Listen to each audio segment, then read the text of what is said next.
고용브리핑 365 시간입니다. 인공지능과 데이터, 네트워크 등 4차 산업혁명으로 과거에는 누리지 못했던 기술과 서비스가 등장하면서 우리의 일상과 산업은 급변하고 있습니다. 앞으로 또 어떤 변화를 불러올지 궁금한데요. 대통령직 속 4차 산업혁명위원회 윤성로 위원장님에게 직접 들어보겠습니다. 어서 오세요. 네, 안녕하세요. 자, 위원장님은 인공지능과 빅데이터 응용 분야에서 연구자로 꼽히고 계신데요. 현장을 뛰던 연구자에서 이제 정책을 총괄하는 위원장이 되신 지 벌써 2년이 되어 가는데 그동안 어떠셨습니까? 네, 사실 코로나19 때문에 더 많은 분들과 활발한 소통을 하지 못해서 조금 제약이 있었던 것 같아서 좀 아쉽습니다. 예. 반면에 소기의 성과를 이제 거두었다라고 생각을 하고요. 여러 가지 숨가쁜 시간을 보내고 있습니다.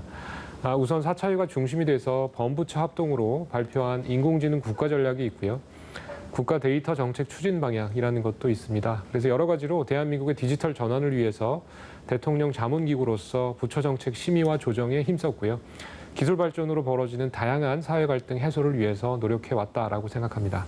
네, 이렇게 4차 산업혁명이 중요해진 시대에 위원회 수장을 맡고 계시는데 구체적으로 어떤 일을 하는 곳인지 위원회 역할을 소개해 주시죠.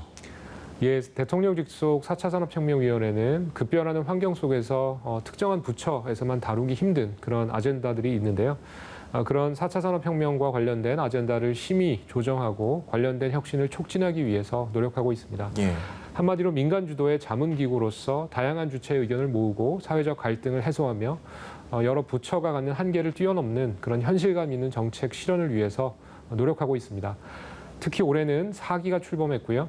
안전한 데이터 활용을 위해서 그리고 이제 그것을 바탕으로 여러 가지 주도하기 위한 부처 협력, 민관 협력을 진행하고 있고요.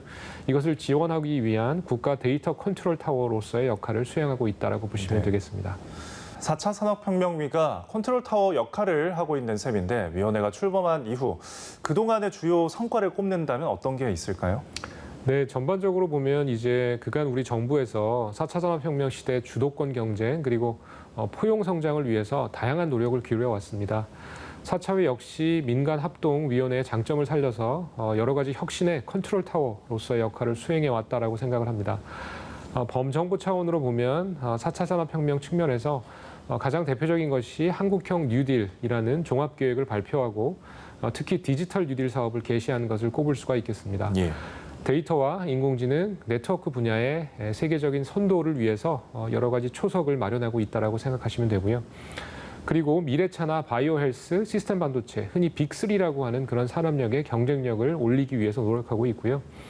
그리고 역시 또 규제를 혁신하고 여러 가지 규제 체계의 전면적인 재설계 그리고 역시 사람이 중요하기 때문에 인재 양성에 대한 기반도 마련하고 있습니다. 예.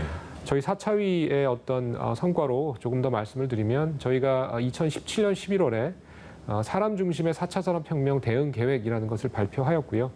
그 이후에 이제 2019년에는 4차 산업혁명 대정부 권고안을 수립해서 역시 발표를 했습니다. 그리고 이제 규제와 제도를 혁신하기 위한 해커톤이라고 하는 제도가 있는데 이것을 통해서 데이터 3법에 대한 개정의 초석을 마련했습니다. 그리고 이제 저희가 범부처의 인공지능위원회 성격을 가지고 있고 인공지능과 관련된 법, 제도, 규제를 정비하는 그런 로드맵을 작년 말에 내놨습니다.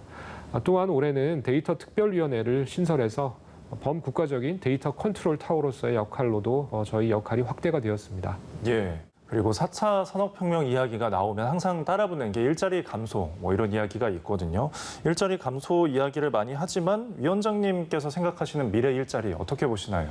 굉장히 중요한 얘기입니다. 4차 산업혁명이 진전이 되면은 거기에 따라서 일자리 수의 이제 증가나 감소가 있을 수 있고요. 거기 관련해서는 어떤 그 단정적으로 예측하기는 쉽지 않습니다. 네.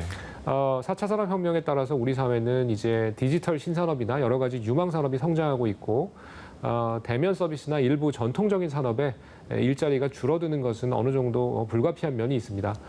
반면에 빅3와 같은 즉 시스템 반도체, 바이오 헬스, 미래차 그런 기술 그리고 DNA 기술, 데이터, 네트워크, AI와 같은 이런 것들은 이제 새로 나오는 산업 구조이고 이런 것들의 재편에 대비해서 해당되는 분야에 새로운 인력을 기르고 거기에 더불어서 쇠퇴하는 산업에 종사하셨던 분들에 대해서 이런 새로운 성장 산업으로 이동하실 수 있도록 지원하는 이런 것이 굉장히 중요하고 이를 위해서 이직자나 전직자를 대상으로 한 디지털 훈련 등 여러 가지 직업 훈련을 강화하는 것 필요하고요. 역시 미래 유망 산업에 대해서 인력 양성을 지원하고 또한 이제 그에 못지않게 고용이나 사회 안전망 측면에서 접근이 매우 필요하다라고 생각을 합니다. 네.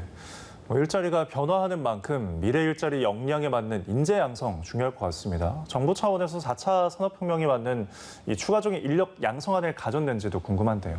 네, 역시 중요한 포인트가 되겠습니다. 최근 디지털 전환이 되고 가속화가 되면서 산업 현장이나 인공지능, 소프트웨어 활용 능력 이런 것들을 이제 두루 갖춘 전문 인력의 확보가 중요해지고 있습니다. 예. 이에 따라서 과기정통부를 중심으로 해서 인공지능과 소프트웨어 분야의 핵심 인재를 양성하고 관련해서 인프라를 확대하는 등 다양한 인재 확보 방안들을 마련해서 추진 중이고요. 한국판 뉴딜을 통해서 인공지능과 소프트웨어 핵심 인재를 10만 명 양성하겠다라고 하는 방안이 발표가 되었습니다. 네. 올해만 하더라도 16,000명 그리고 2,600억 넘는 예산이 투입이 될 예정이고요. 특히 석박사급 인재 양성을 위해서 인공지능 대학원을 총 10개 학교로 확대를 하였습니다. 2019년에 5개였다면 이제 추가적으로 학교들이 늘어나면서 이제 결국은 10개 학교로 확대가 되는 그런 상황이 되겠습니다. 네. 그리고 4차 산업혁명 시대 데이터만큼 중요한 게 또 있습니다. 바로 AI 인공지능이죠. 국내 AI 기술력 어느 정도 수준인가요? 예, 인공지능의 경우에는 4차 산업혁명을 촉발하는 그런 범용 기술이라고 볼 수 있고요. 예. 학습과 같은 인간의 지적 능력을 컴퓨터를 통해서 구현하는 그런 기술입니다. 그로 인해서 타 영역의 성장을 가속화시킬 수 있는 그런 혁신의 조력자 역할을 할 수 있습니다. 혁신 성장의 비약적인 파급 효과 그리고 이제 여러 가지 사회 제도의 변화까지 유발할 수 있으므로 우리는 매우 능동적인 그런 대응이 필수적이라고 볼 수 있습니다. 특히 포스트 코로나 시대에 인공지능은 경제에 활력을 제고하고 사회 문제를 해결하기 위한 유력한 방안으로 부상을 하고 있습니다.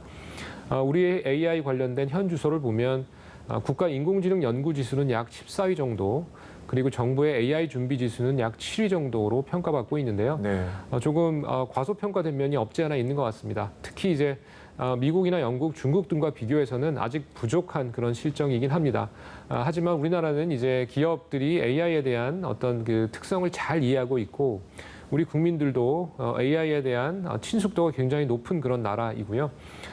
여러 가지 기초 분야에서는 당장은 세계적인 수준을 이제 갖추기가 어려울 수도 있습니다. 하지만 AI를 응용해서 생산 공정을 조금 더 효율화하고 상품의 가치를 높이는 등의 이런 응용 기술은 굉장히 뛰어나다라고 생각을 합니다.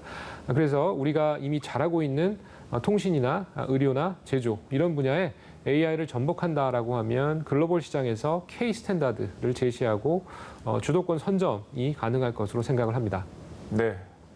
4차 산업혁명 시대인 만큼 위원회 역할 더 중요해졌습니다. 앞으로 발전 계획 어떤 게 있는지 궁금한데요.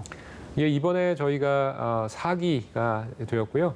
4기에서는 정부하고 민간의 역할을 새롭게 전환하기 위해서 데이터와 관련된 민관의 조정의 중재자 그리고 국가 데이터 컨트롤 타워로서 데이터를 가장 안전하게 그리고 잘 쓰는 대한민국을 만들기 위해서 데이터 119 프로젝트를 저희가 제안을 하였습니다. 이것의 성과 창출 등에 저희가 앞장서서 노력할 계획이고요. 그다음 두 번째로는 지속 가능한 4차 산업혁명을 위해서 계속 노력을 경주해야 된다라고 생각을 합니다. 특히 이제 데이터 네트워크 AI를 중심으로 하는 핵심 기술이 있는데 이런 것들에 대한 R&D 투자 확산이 이루어질 수 있도록 관련 정책을 면밀히 검토하고 또한 이제 성장의 함정에 자칫 빠져서 소홀해질 수 있는 여러 가지 사회적인 갈등의 예측, 해소, 그리고 이제 선제적인 어떤 대처 이런 것들이 필요할 거고요. 이를 통해서 글로벌 시장에서 K 스탠다드를 제시해서 이제 앞서 나갈 수 있도록 끊임없이 노력을 하겠습니다. 예. 마지막으로는 국민 누구나 4차 산업혁명의 성과를 체감하고 실제 이제 생활에 활용하고 접근성을 높이기 위해서 모두의 4차 산업혁명을 위한 대국민 인식에 대한 확산 역시 중요한 과제라고 생각을 합니다. 네. 4차 산업혁명의 거대한 물결에 얼마나 잘 대응하느냐에 따라서 우리나라의 미래가 결정이 될 텐데요. 4차 산업혁명위원회 데이터 컨트롤 타워로서의 큰 역할이 기대가 됩니다. 지금까지 윤성로 4차 산업혁명위원회 위원장과 함께했습니다. 감사합니다. 감사합니다. 지금까지 고용브리핑 365였습니다.